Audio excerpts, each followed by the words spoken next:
This time on the bench we have an old Philco console radio. This is a model 48-482 from 1948. It looks to be in all original condition. The case has got a few little scuffs marks on it. The inside is a little dirty. I'll let Craig, the owner, explain why that's probably the case. This was a radio that was bought in 1948 by my in-laws, and they lived on a sheep ranch in Winthrop, Washington. Much of their land was sold and is now part of Moccasin Lake and the area up there, which is all really nice lodges. Very cool. But that's ranch dust. That's a lot of ranch dust. So one of the first things we're going to do, I've already taken it out of the case. It's just held on with 4 bolts underneath, and you got to take the 4 knobs off. We're going to clean as much of this dust out as we can, and then power it up on the Variac, and we'll see what happens. We've cleaned up the chassis a bit and got most of the gunk out of the tuning condenser here. And I've also cleaned the tube sockets. And let's power it up and see what happens. One note I saw in the service documentation is to make sure that the speaker is connected when we do this. I've got the Variac set at 62 right now, so we're going to turn it on. And the way you turn this on, this is off right now with this button in. That's the power off button. So these 3 buttons here are the band selector, AM, shortwave, and FM. So we'll push one of these in, and it will start to draw some power. I did already turn this on before with the dim bulb to make sure nothing was shorted or anything, and we were pretty good. And let's bring the voltage up now.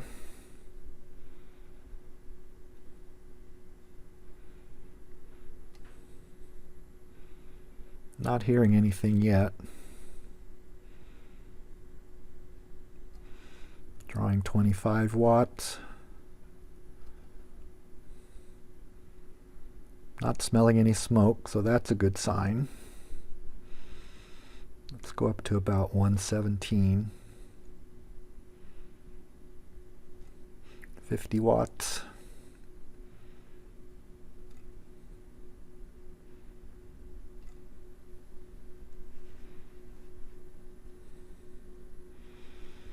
Okay. Seeing some tube glow. That's a good sign. Dim the lights here.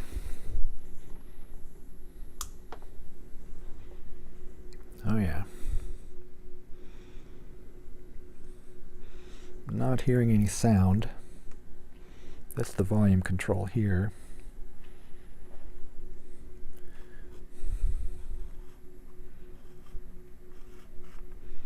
Pretty quiet.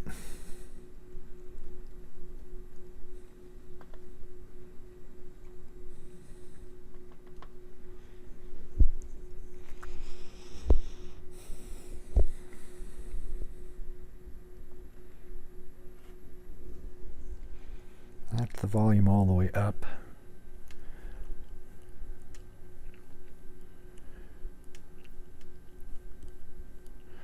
So we're partially working, but no audio.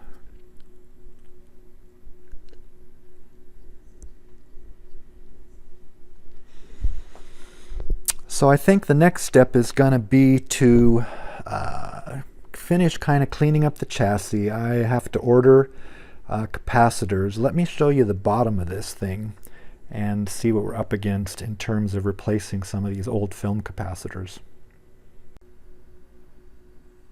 I found one of the tubes here.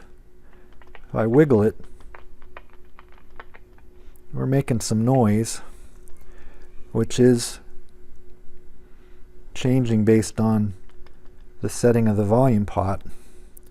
So part of the audio amplifier circuit is working, but we're not getting any radio reception. No static, that's shortwave. It's just quiet. Taking a look at the bottom, we have a lot of old film capacitors here. Some of them are kind of oozy and leaky, so one of the first steps is going to be replacing those guys. Likewise, we'll go ahead and replace, there's a couple of electrolytics in here. That one, there's one over here. It looks to be all original, as near as I can tell. I don't see any replacement parts in there. And it looked like all the tubes were original also. So that's pretty impressive. Some pretty tricky mechanical assembly here with this switch assembly. That's going to require some cleaning. So yeah, time to order some capacitors and see if we can get this thing to actually pick up some radio. So a few weeks have elapsed since that last piece of video. I'm back on the Philco 48-482, and I was able to test the tubes. I've ordered parts. So I've got capacitors, resistors ready to go. I was able to test the tubes. Unfortunately, I discovered the rectifier was half dead. The 7F8 tested very weak. That's a dual triode tube. And the FM1000, which is that rather unique Philco FM detector tube, is dead. It has an open filament. So I have ordered tubes. The FM1000, we'll see. Tube Depot claims they have it back ordered. We'll see. I might be able to find one on eBay. But first, what I want to do, before I start replacing capacitors and all this gooey stuff inside here, first I want to just test some voltages. Let me make sure that the power transformer is working well. Then I will put in the new rectifier tube and test the B+ voltages, and then put in all the tubes and see if it's going to work a little better than that first power up that we did before. Well, the power transformer checks out good. I verified the main windings, and just right now you can see I'm measuring one of the filament windings here. I've got 110 volts going into the power transformer. I'm measuring 6.4 volts, and I've just connected onto the filament connection here for one of the tubes. So that is encouraging. Now I'm going to put in the new rectifier tube, and we will check our B+ and some of the DC voltages. I've installed only the rectifier tube, and let's go ahead and power it up. I am connected to monitor the B+ voltage. I have the Variac set at about 60 volts, and let's see what happens. 61 volts going in, and we are now seeing it charge up with roughly 60 volts going in. B+ has ramped up to 187, so now let me bring the Variac up to, let's call it about 115, 117. I haven't replaced any capacitors yet, so I want to be careful here that we'll let these capacitors kind of reform a little bit. You see our B+ is coming up nicely. Of course, there's no load since none of the other tubes are installed.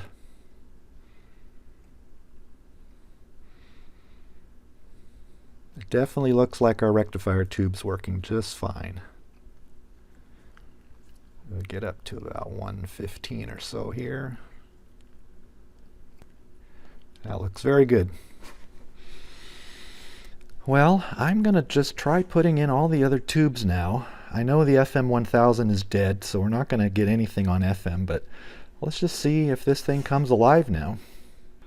Well, check this out. So I've put all the tubes in, except for the FM1000 tube, so we know that's not going to work, and we are alive.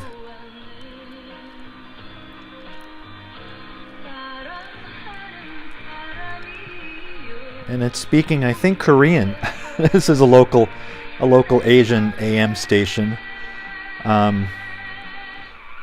We can get some other stuff too. Some weird oscillation there. I don't know what that's about.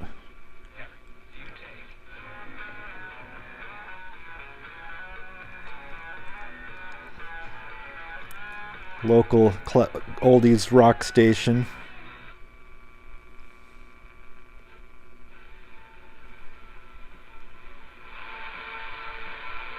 Country station. So that is pretty amazing. So really I've done nothing but replace some defective tubes. Obviously the rectifier tube was probably the most critical. I haven't replaced any capacitors yet. The only things we've done is just power it up. I've got 117 volts going in, and so now the fun begins. I will start section by section replacing capacitors and any resistors that are out of tolerance, and hopefully we'll get that FM tube in and see if we can get any FM reception out of this thing. So that'll be our next steps. Before I go too much further on this radio, I want to clean these switch contacts because I noticed while I was getting the AM section to work, these contacts are pretty flaky. Not the easiest thing to get at. Let me see if I can show you here what we're up against. The contacts are underneath this board right there. So hopefully I can get some deoxit in there, work those a few times.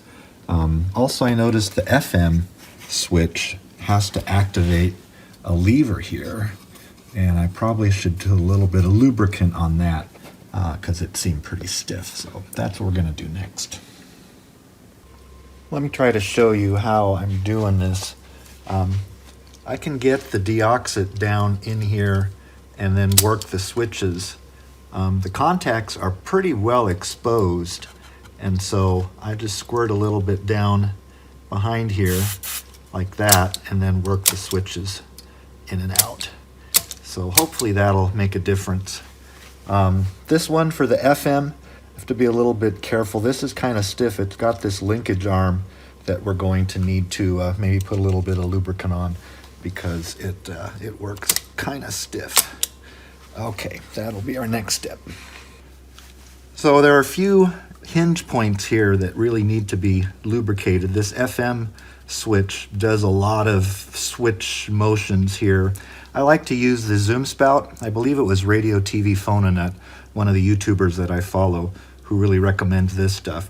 So there are a few hinge points here that we want to get a little bit of lubricant on. The nice thing with the zoom spout is you can really direct just a light touch of oil into the various spots.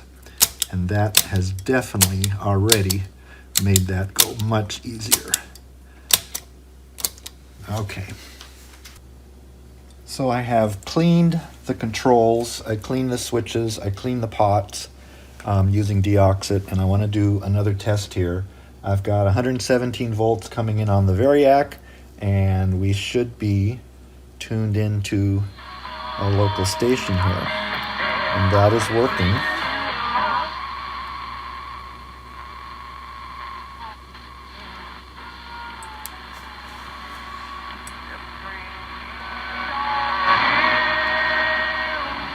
Yep, okay, I'm happy with that. I'm going to try putting in the FM tube, the one we didn't have before, that FM 1000, and we'll see if that works. What are the odds, huh? I have installed the FM 1000 tube, it's this guy right here, and lo and behold, we have FM. Turn the volume up.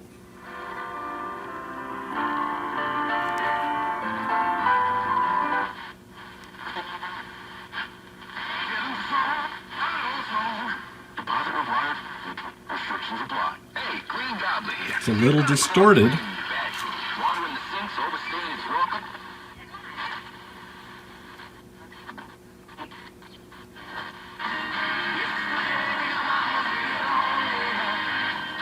But it's working, so that is good. So now the time has come to start replacing capacitors. I've got a selection of capacitors here and resistors, and I'll just start working through this thing stage by stage, and hopefully not break it, because it's kind of working now. So I am encouraged for this very, very old Philco radio. Now it's time to start replacing some of these components. For sure, the wax paper capacitors, the electrolytic capacitors. I'll test the various resistors and replace any of those that are out of tolerance. It's going to be a little bit tricky. Some of these areas are a little bit crowded. I'm not going to show every step along the process because it's going to take a while, but I will at least show you some of the key ones. I'm going to start by opening up this safety capacitor and replacing those with a modern safety capacitors. There's two inside there. I'm also going to add a thermistor in line with the line cord to help limit the inrush current. And then I think the first step will be to replace these electrolytics. There's only a couple. There's one here, there's one up here, maybe one or two more buried in here someplace. So we'll start with those and then work our way section by section through all of the rest of these. I removed the safety capacitor, and I am now digging the tar or whatever this is out of there so I can remove the existing capacitors that are down in there. Seems like just heating up these leads makes this soft enough where I can dig it out with a screwdriver. So I'll keep working on that. It wasn't too hard peeling the tar out of there. So now we have this cleaned out. This is what's in there, two of these. They're supposed to be 0.01. They measured 0.022, and this is how they're wired in there. So I'm going to stick the real new modern safety caps in there, and that part will be ready to reinstall. The safety cap has been rebuilt, and we can install it back in the radio now. That wasn't too difficult. I will also be installing the thermal fuse, I guess not really a fuse, thermistor that will help limit the inrush current. The safety cap has been reinstalled and reconnected along with the thermistor to limit the inrush current. Now it's time to move on to these electrolytics. There's also a couple on the top side that we will be replacing. I have replaced the electrolytic caps, and one of the paper caps, since it was part of this assembly here, was C102. So this is a 10, a 15, and a 30 microfarad. I just clipped off the leads from the can that goes through to the top and then mounted those capacitors there. I'll glue that later, hence the note to remind myself. Also replaced C104, that's this 15 microfarad cap right here, and then also this dual cap, which is C103 and C306. The numbers there, 12A and B, refer to the SAMs. Of course, SAMs doesn't call the components by the same names. And then I also replaced this paper cap here, which is a 0.003. And so let's do a little test and make sure everything is still working. It is still working, so that's good. It's in a classical mood right now. So we'll continue slogging through and begin replacing some of these wax paper caps.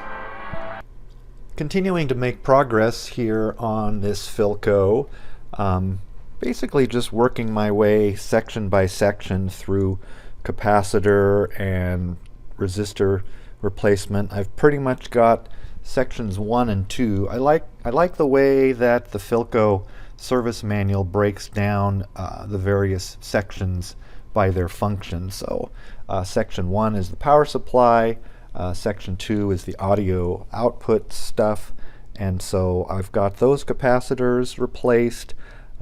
Working my way through here slowly. The best advice I can give: take pictures, make sketches so you know what goes where. measure component values, trace things.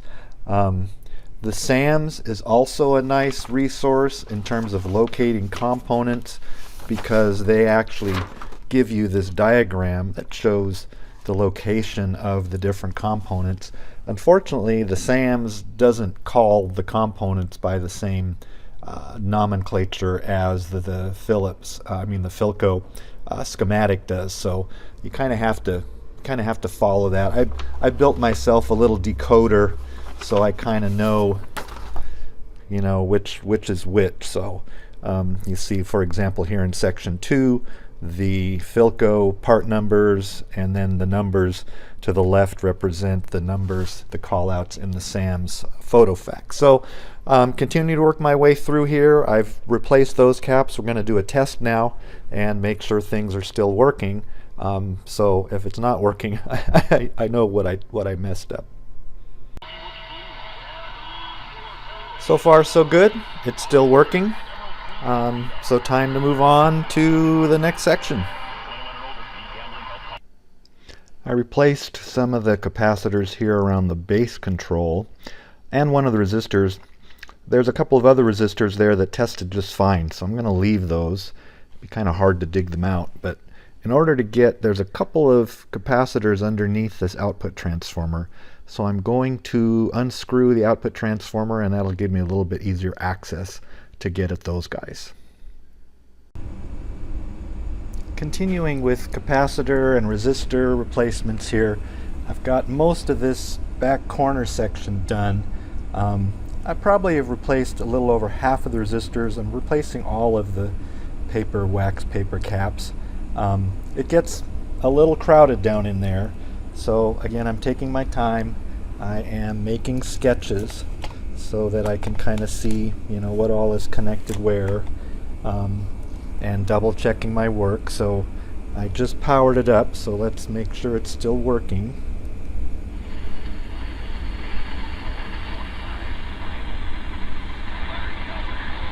Yep, we're still receiving. That's AM. Let's check the FM.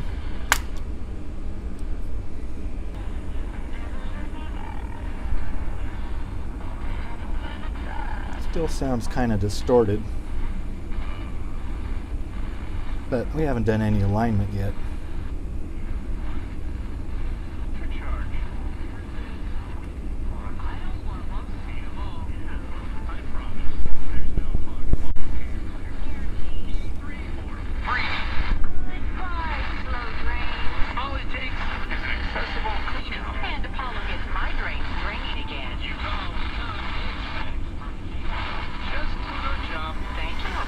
All right, we will continue on. Recapping has been completed. As I mentioned earlier, it's a little tricky getting down in there. I was able to remove this, just unbolts, and you can move these coils out of the way, get a little bit easier access down in there. But yeah, all of the wax paper caps have been replaced. Many of the resistors have been replaced. I measured each of them. If they were good, I left them in. If they were too far out of tolerance, I replaced them. There is one wax cap I did not replace.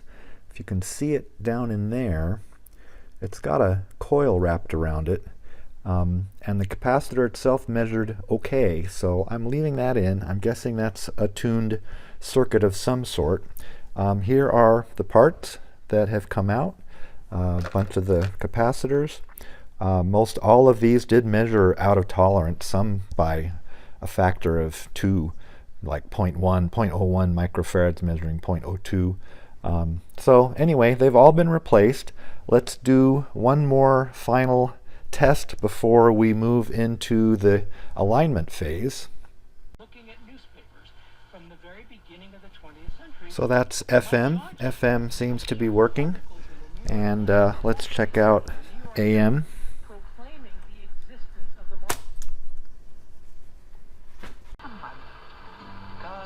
the And AM is working. Still speaking Korean on this local station. So now it is time to move into alignment. So I'm going to clean up my bench. I don't need the variac anymore. And we'll get out the signal generator and a scope. And fortunately, we have very detailed alignment instructions. And then we'll go through that process and get this thing back together. I have reconfigured the test bench now, so I brought in my HP signal generator. It's an E4433B, my Keysight scope. I have made some markings here on the faceplate corresponding to the instructions in the service manual so that I know the appropriate tuner locations.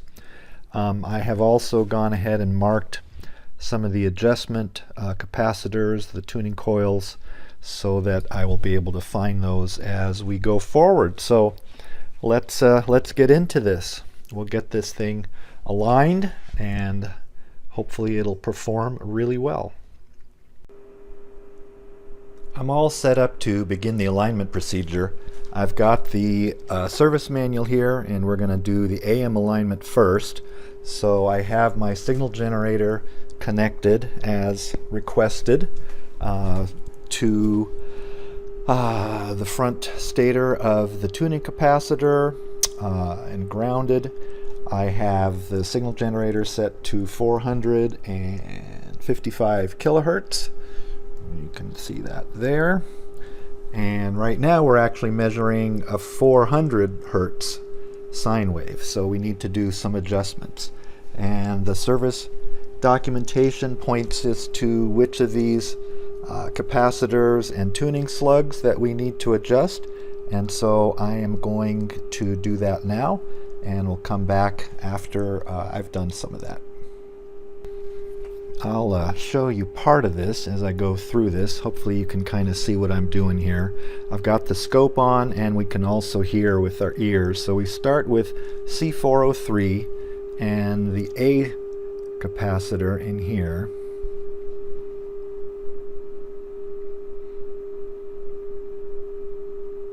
Okay, we've got a peak there. And then we do C402A, which is this guy.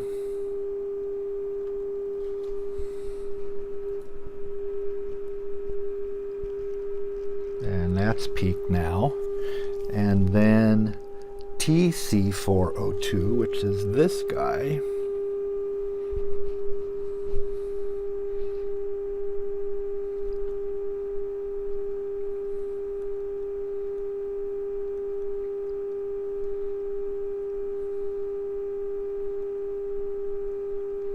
This one's pretty subtle. But that right there looks like the peak on that one. And then we need to do C401A, which is this one.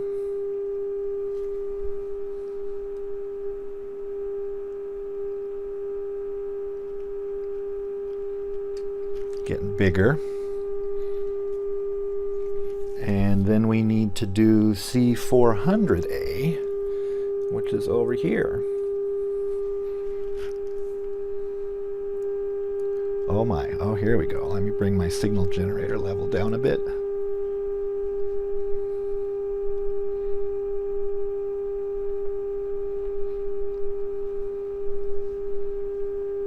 Oh, this one's making a big difference. Signal generator level down.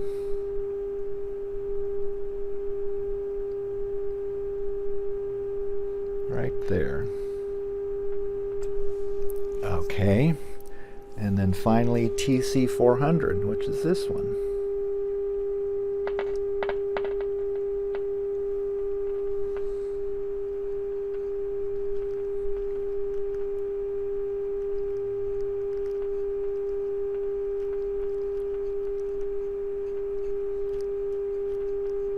That would seem to be right about there. So that's the first part for of the tuning. I will continue on and give you some updates along the way. To align the shortwave band, I have the signal generator set at 15 megahertz, pretty low level. This thing's pretty sensitive. You can actually kind of hear just as I walk around. So there are some tuning capacitors down, come around this way, down underneath the tuning condenser here, and the one on the far left is C502C, I believe. Let me double check that. 502C, and that's the one we need to adjust. And it's a little bit tricky to get in there, and just touching it changes things.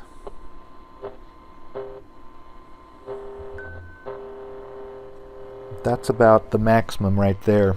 Even moving this around changes things. So, but we have the dial set at 15 kilohertz, or 15 megahertz rather, and we have maximized the signal for the shortwave band. For the AM broadcast band, we will start with adjusting capacitor 502B. I have the dial set at 1700. I've got the scope monitoring the output, and that adjustment is this guy right under here. And we want to maximize this one.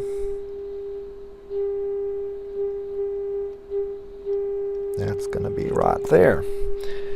And then similarly, we do the same thing at 1500 kilohertz and down at 580.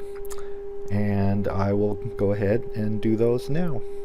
And that should wrap up the AM alignments. I have set up for the FM alignment. A lot of steps to this one. You have to create a couple of special little things here. A loading network, that's a 4.7K and 0.1 microfarad capacitor in series, and that gets connected in various places. Initially, for this first test, we are connecting to one of the coils. This is L501B, and we have to do something a little tricky. Here we have, let's see if I can show you. So down in there, let me get a light. So I'm injecting the signal on the coil that you see right there. That is what are you? That is L501B, and then we have this loading network that we have to put into this tuning coil, and so that is the 4.7K resistor and series with the 0.1 microfarad capacitor. So we should be all set. We're going to inject a 9.1 megahertz signal in, and we'll see what happens. That's our 400 hertz modulated signal on 9.1 megahertz. We adjust C403C for a peak. Right.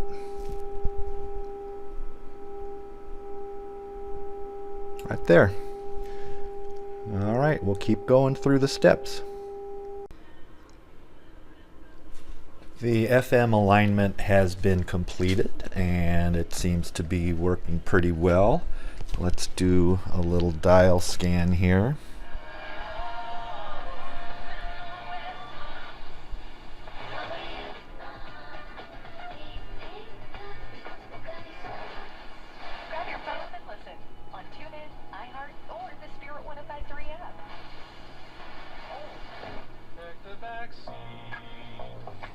Yeah, and that's just with the a dipole that I've got strung up here on my lights. So that looks good. So I think the next thing that I want to do is program these buttons to the 6 stations that I'm guessing that Craig will probably prefer to have tuned in on there. And let me show you how that works. On the back of the radio are the tuning slugs and capacitor adjustments for the oscillator and antenna trimmers, and they're broken down by frequency range. So I will start with the lowest frequency and work my way up and program those. The procedure in the owner's manual recommends using a signal generator, and so I will do that. The first station I want to program is KIRO 710, so I have set the signal generator to 710, and we will tune that in.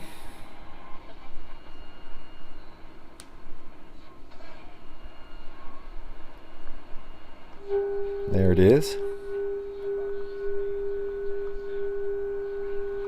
You can kind of hear it actually beating against the actual 710, but that's good. That'll be the first one that I set using those adjustments on the back for this first push button. I programmed all the buttons that I could. This first one, for some reason, is dead. The oscillator coil in the back doesn't seem to want to tune anything. I can't see anything physically wrong with it, so number one is just going to be the silent key.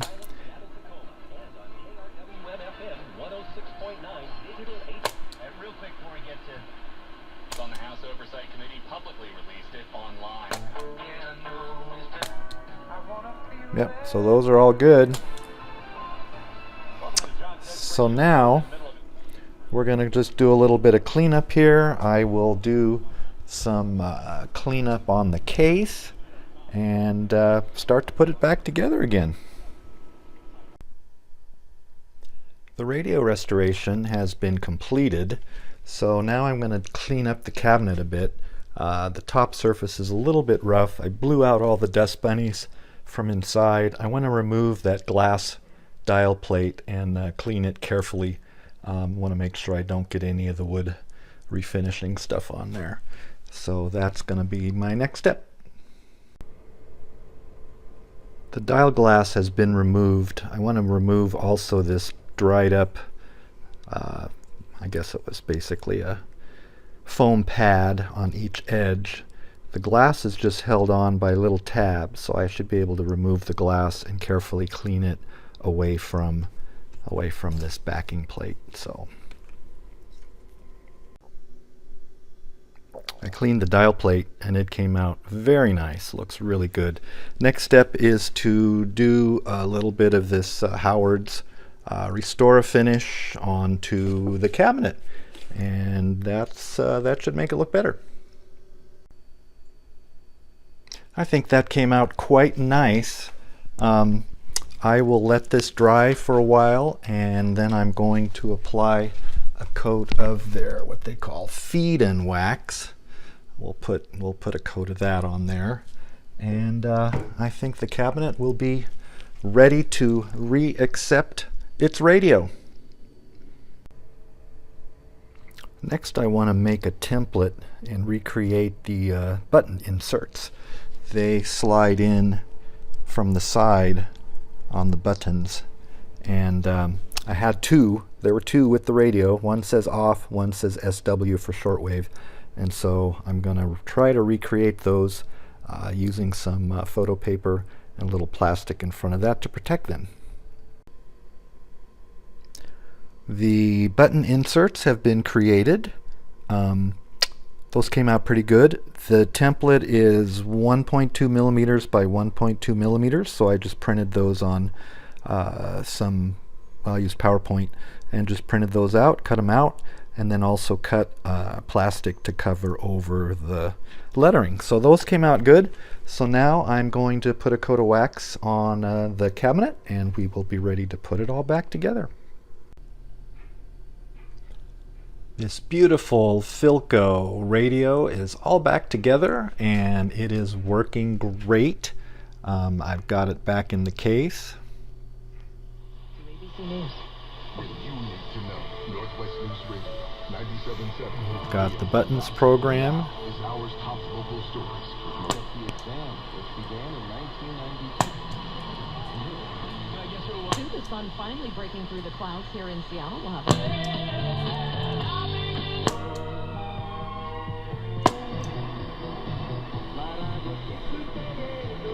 Not much to pick up on shortwave, but the FM is working well.